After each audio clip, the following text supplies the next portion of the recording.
Hello and welcome to another episode of Stats in a Wrap. Today we'll be digging into the power of the so-called microdata. It's imperative to innovate because there are so many challenges in this so fast-changing world. Microdata are incredibly valuable for both researchers but also for policymakers. Innovations are very important in helping us to better meet the needs of the researchers. Hello and welcome to Stats in a Wrap, the podcast all about statistics from Eurostat, the statistical office of the European Union. I'm Jonathan Elliott, your host for this episode, and I invite you to join me on an adventure into the numbers, the data, and all the points on the map that tell the stories of the 27 member states and their 450 million inhabitants in all their dazzling diversity. And no, we won't be talking about medians, means or modes, nor Bayesian networks, nor stochastic block models, or even heteroscedasticity. Not even that.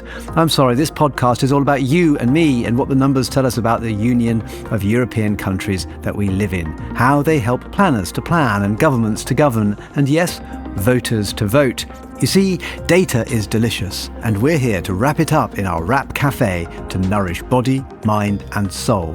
Our statisticians love the art and science of turning the raw numbers into a magic lens, an X-ray machine to see things as they really are. So come on in, and let's get started. If you've ever filled in a survey, ticked a box online, or wondered where governments get all their numbers about jobs, health, or how people spend their time, today's episode is for you. Behind the scenes, Europe's statistical officers are working hard to make data gathering smarter, faster, and more effective, and they're not doing it alone. Eurostat has teamed up with innovators in universities and research institutes across Europe, and together, they're rethinking the painstaking process of data gathering by using smartphones. And they're also working out safe ways to zoom in to minute details in statistics without risking our privacy. At the heart of all this inventiveness is collaboration. Academics bring fresh ideas, national statistical institutes bring real-world needs, and Eurostat helps connect it all across the borders. The goal is to keep official stats trusted, relevant and timely in a world of information and misinformation coming at us from all directions. To guide us through this fascinating topic of innovation in stats, we have three guests, and it is my pleasure to introduce them. Sofia Rodrigues, Director at Statistics Portugal. Sofia, welcome. Hi, Jonathan. It's really a pleasure to be here, especially with Peter and Alexander. Thank you so much for having me. Thank you for joining us. And next to Sofia is Peter Lugtig, Professor at Utrecht University and Senior Researcher at Statistics Netherlands. Peter, welcome. Thanks for having me. And our third guest is Alexandra Bojnowska, Statistical Officer at Eurostat. Alexandra, welcome. Hello, thanks for inviting me. Great, so let's dive into the world of innovation, academia, and the statistics that help shape our democracies.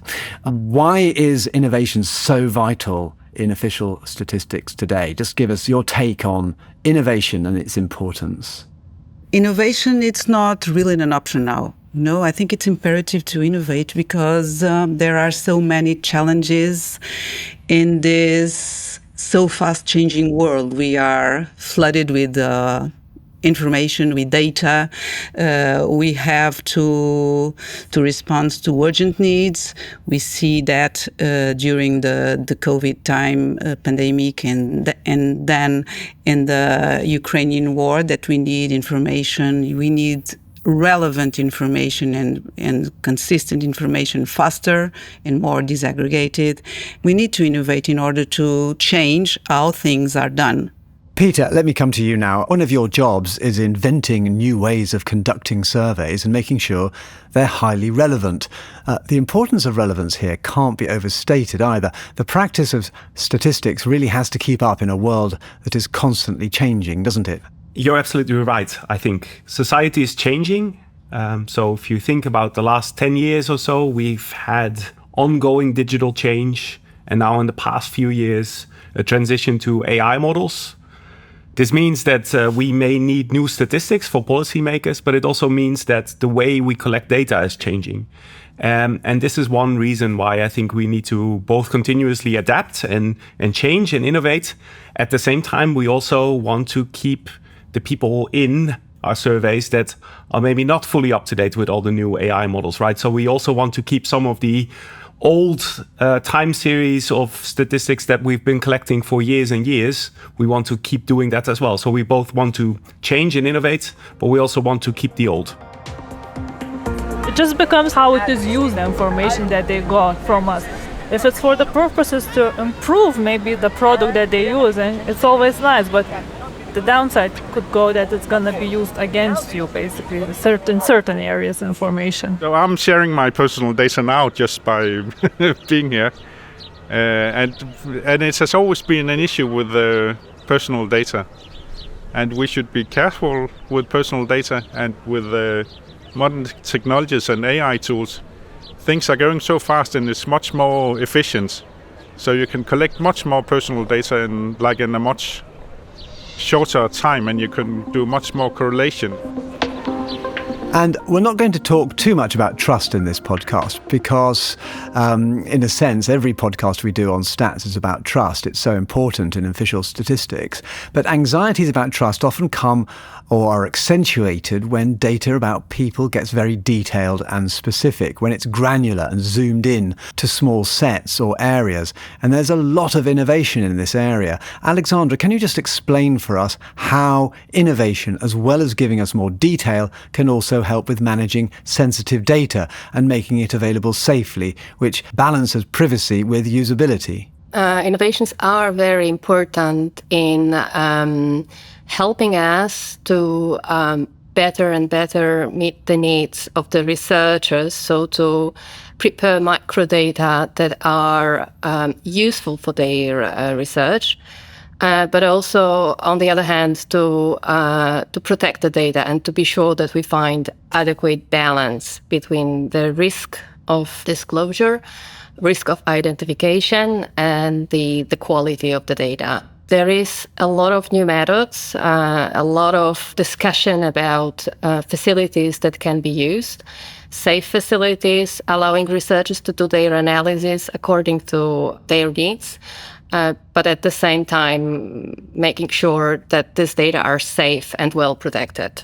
We've talked about microdata without really telling our listeners what it is.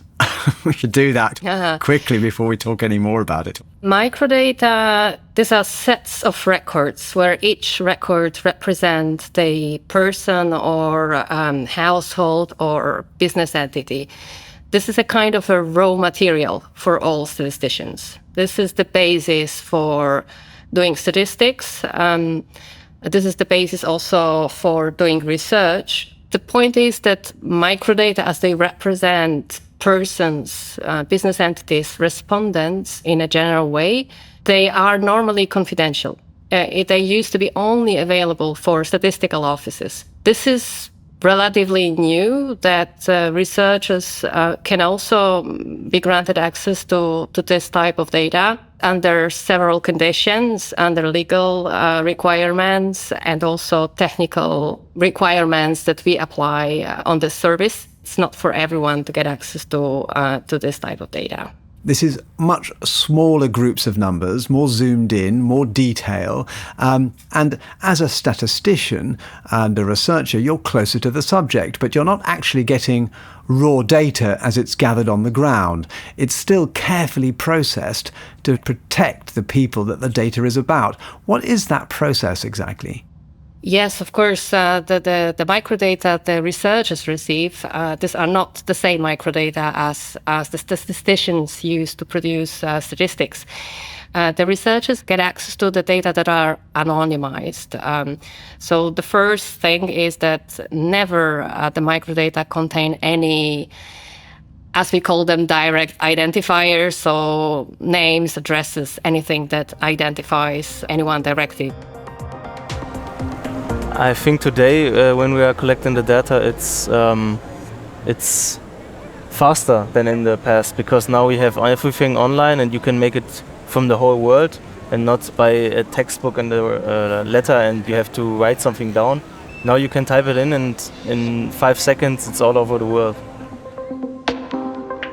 Peter, you and your university colleagues might be thought of as typical users of microdata. How has it helped in your work? How has it changed the way that you and other academic researchers work?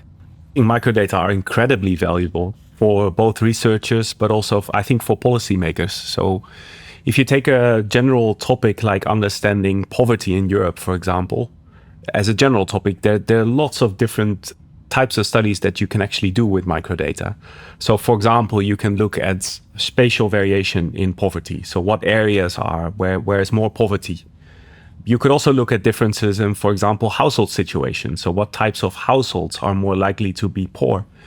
And then potentially, at least, you could look into the combination of these two things, right? So in what areas are what particular types of households poor? And this is both for sociologists or for social science researchers generally very interesting to understand. But then ultimately, I think also for policymakers to then use this information in some way to, for example, set up some targeted policy interventions. But here we run exactly into this data protection issues again, right? If you, of course, know where someone lives and you know their exact household situation, you, of course, run the risk that you maybe identify who this actual person is. And we want to prevent that at all costs. Yeah, a subject for another podcast, another day, I think. Always a rich topic, confidentiality and trust, particularly in official statistics. Peter, you are in the very fortunate position of having two roles which complement each other. You're both an academic at the University of Utrecht and you work with Statistics Netherlands as a researcher as well. Just talk us through how these roles complement each other. What I think is very interesting about collaboration between academia and official statistics is that in official statistics, there are a lot of data that are being collected. And there are a lot of problems or issues or potential innovations. And then at universities, I think we're typically very interested in these kind of innovations, but these are not the kinds of institutes that collect vast amounts of data, universities themselves, right? So the collaboration, I think people at the university generally have an interest in problems and they have time to study them. And then at the national statistical offices, they have a lot of problems or issues and they have a lot of data. And I think, that's what I at least try to do, is try to kind of bridge these two. Yes, a classic criticism when it comes to innovation in AI is that the innovators often are not the people who have to use the new tech. But you're different. You see the problems that the NSIs have and you bring those back into the University of Utrecht and say, look, guys, this is what these institutes are having to deal with every day.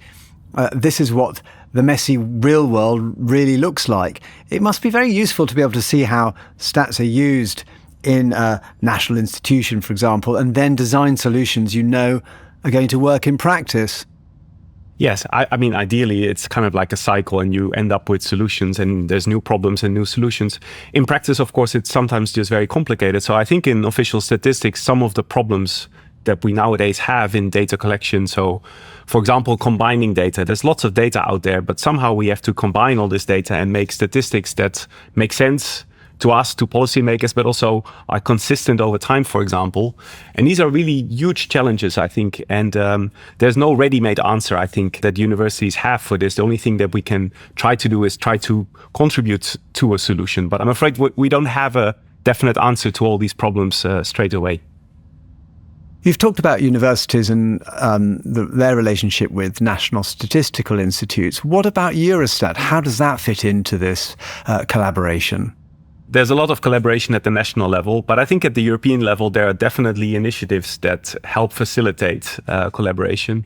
So one of these is, for example, the European Master in Official Statistics. So this is a network really of 32 universities across Europe. And each of these universities collaborates with one or more of these national statistical institutes in doing research, but mostly in training the future generation of statisticians who are now studying at the university. This program has been around for 10 years and has been really successful in delivering a new cohort of graduates who know about new techniques, know about data science, and are then ready to work in official statistics and develop new methodologies, for example. One of the innovations that is particularly interesting is so-called smart surveys.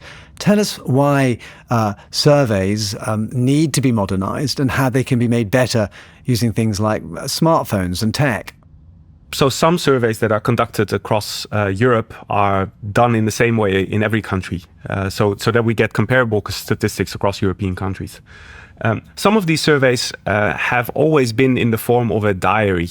So one example of that is that people keep track of their household spending for a certain amount of time.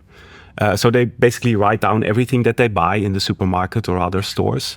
And these kind of data are then used for calculating inflation statistics. So how much do prices actually go up, and what kind of product category where a price increase is higher. So these data have been collected using diaries for a very long time. But this means that households have to keep these diaries. They have to keep track of all their spending for quite a long time. And this is quite cumbersome for households. What was the solution? One innovation project that I've been working on together with other national statistical institutes, and this was also coordinated by Eurostat as well, a project to innovate here and to see whether we could actually use people's smartphones to do this in a better way, in an easier way. So the idea that we piloted was that people basically take pictures with their smartphone of everything that they spend. So when you go to the supermarket, you get a receipt. And the receipt basically has all the things that you bought at the supermarket. So the idea is that if people take a picture of this receipt, that receipt already contains a lot of information. And usually if people go to the supermarket, right, it's not one thing that they buy. So this saves them a lot of time in not having to do these diaries and not having to fill in all the products that they buy.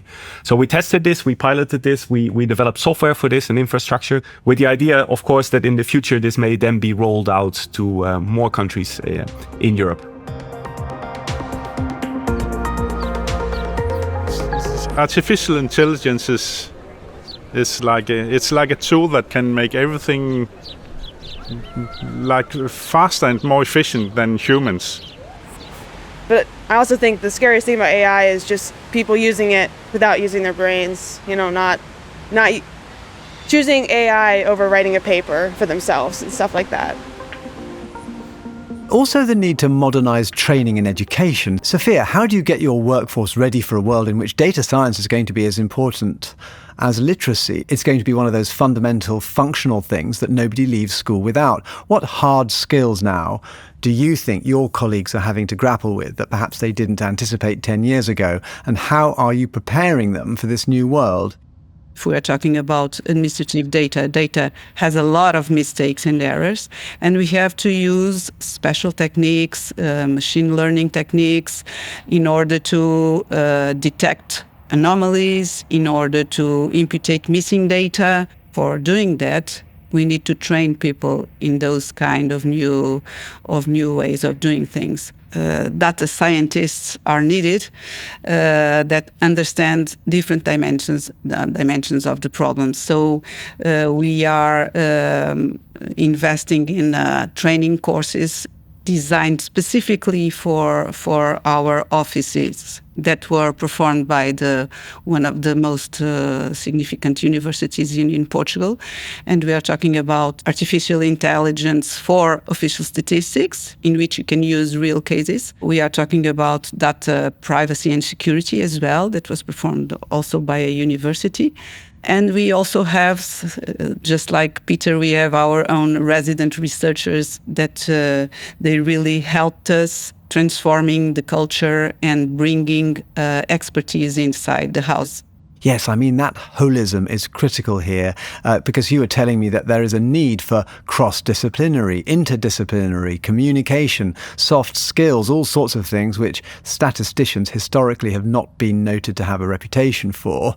They like to live in silos and concentrate on their areas of expertise. But that doesn't work anymore, does it? That's because we have too much time occupied by producing our mandatory official statistics. And that's why academia brings us this new way of doing things as well. Of course, the pressure to meet new needs that came from this changing society plays an important role. But then we have these academia liaisons to help us to think outside the box and produce other things with all the data that we have inside and integrate large and complex databases. Now, every podcast has to have its little corner with AI and machine learning, and we are no different in the Wrap Cafe. Where, Peter, do you think AI fits into official statistics? What are its biggest use cases? And how do you see AI being most useful in official stats? Well, we're only really at the start of figuring out how AI is going to be useful. I think one of the uses that I see is in data collection. So trying to, for example, process data in a easier, faster, and perhaps better way. Another thing that I see is potentially in the presentation of statistics. So, for example, producing numbers, tables, statistics for policymakers. Right? If now policymakers have a question for a certain statistic, they have to go through a lengthy process to somehow get that statistic, and there's a lot of manual steps that have to be taken. And I think AI at least has the potential to partly automate this, so that again we can maybe produce more targeted statistics for more targeted questions. Absolutely. Sophia, isn't Portugal actively piloting AI applications at the moment? Can you just tell us a little bit about that? Yeah, and we've got several examples, but I think the most suitable is this output checking that we must do whenever a researcher uses our data in the Safe Center. Because, well, Alexander already explained, we have different ways of make data available for researchers. The most sensitive one can only be accessed by a Safe Center, and up to now it's only physical. We get the researcher inside a room. He accesses all the data that we have available, of course non-identified, anonymized, but then we have to check as well the outputs that are coming from that work that the researcher is doing inside the Safe Center. And the output checking is very manual and time-consuming, and we are investing in the development of a system when we integrate large language models and prompt engineering techniques in order to predict that if the request of that researcher is secure. So it will help us to reduce the time. Fantastic. Thank you very much. Now, we're running horribly out of time. I've got to move very quickly to our final questions, which are all about future directions and aspirations. And it is what you would love to see in innovation, either in people, in tech, in investment, anything really. You can have whatever it is that you like. Magic wand time for everybody. Sophia, let me come to you. In 10 years' time, or even in 5 years' time, what would be a dream situation for you if you could sort of like make your dream come true? I really believe that in 10 years' time, statistical offices can produce data fast enough to solve the needs of the society and the policymakers, and that can actually solve people's problems. Peter, I'm going to ask you the similar question. What developments are you hoping for? I think there's really the potential that we can produce better statistics and also do that faster. The reason for that is that we get more and more data from different sources. So nowadays, it's very common that you have all kinds of different data sources on, say, a topic like poverty. And the question is then more, how do we actually combine all these different sources to get statistics that give us a quick answer, but also a right answer to the question that we have? Alexandra, in 5 or 10 years' time, what would be a dream situation for you and your microdata team at Eurostat? What researchers would love would be to have more sources of data available. And I think we are going in this direction to try to provide new microdata sets, new domains for research. Fantastic. Well, we've run out of time, and that was really interesting. Thank you very much for that, Alexandra. It's been a fascinating discussion, and it only remains for me to say a big thank you to our guests today, Sophia Rodrigues, Director at Statistics Portugal. My pleasure. It was really my pleasure to be here. Thank you very much. Peter Lugtig at Utrecht University and also Statistics Netherlands. Peter, thank you so much for your contributions today. Yeah, thanks for having this conversation. And finally, Alexandra at Eurostat, thank you so much for sharing with us the wonderful and mysterious world of microdata and the incredible power that it gives researchers. Thank you so much for joining us today. Thank you, Jonathan. Thank you for listening to me. It was wonderful. Thank you very much, everybody. If you've enjoyed Stats in a Wrap, don't forget to follow us on the streaming platforms where the show can be found on Spotify, Apple and YouTube, and share our adventures with friends and colleagues. And if you'd like to know more about the topics covered in this podcast and practically every aspect of statistics in the EU, you should make your way to Eurostat's amazing educational resource, Statistics Explained. It's really worth checking out. And of course, come to the Wrap Cafe in the next edition, in which we'll be finding out what the numbers are telling us about young people and the labour market. If you're about to start your first job, or you can remember what it was like, if you're mulling the strange world that beckons beyond education, or trying to get the young people in your life onto the first rung of the ladder of their careers, this will tell you what the stats say about this sometimes painful, sometimes exhilarating, often baffling transition. Join us then. But for now, goodbye